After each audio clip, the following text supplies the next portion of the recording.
Welcome back, everybody. Just hours from now, President Trump will be signing some new executive orders in the Oval Office and will also be speaking to reporters late this afternoon as he prepares to mark 200 days back in office. President Trump's second term is entering a critical stage with his deadline for Russia to end the war in Ukraine looming tomorrow. Joining us now is White House Principal Deputy Press Secretary Harrison Fields. Harrison, good morning to you and welcome back to the show. Let me get to the executive orders and the 200-day marker in just a moment. But I have to start with the breaking news that came about that President Trump and Vladimir Putin could be meeting as soon as next week. Putin has offered up a summit before and then backed out. So how confident is President Trump that Putin is going to follow through on this?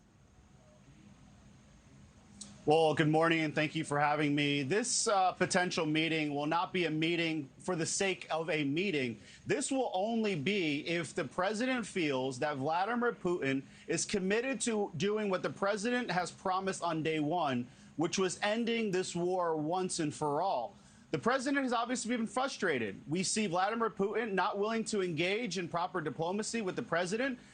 Good phone calls are one thing, but if they're followed up with no action, that's going to be a problem. The president is going to be holding Ukraine and Russia both accountable and making sure that they end this war once and for all. We've seen Zelensky work in pretty good faith with this president. Now it's Putin's turn.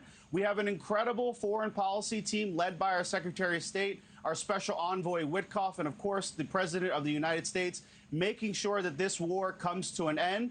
We will let them lead on any future announcements on a potential meeting, but this meeting will have one objective: to end the war once and for all. And you bring up Witkoff. I was curious, after yesterday, President Trump heralded that great progress had been made between Steve Witkoff and Vladimir Putin. Are you able to share any more details from their discussions and what Russia might bring to the negotiating table?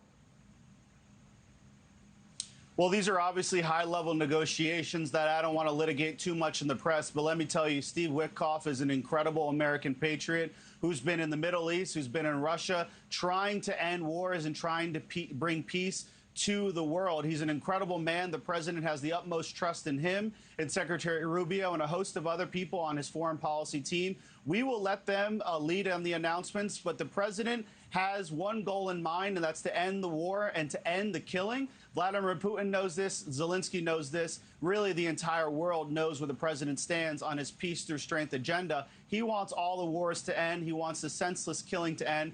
That is his sole objective here. We'll see if next week's meeting comes to fruition and then if there's a trilateral meeting after that. Thank you for watching. Subscribe below and download our NewsNation app right now on your phone, and you will get fact-based, unbiased news for all Americans.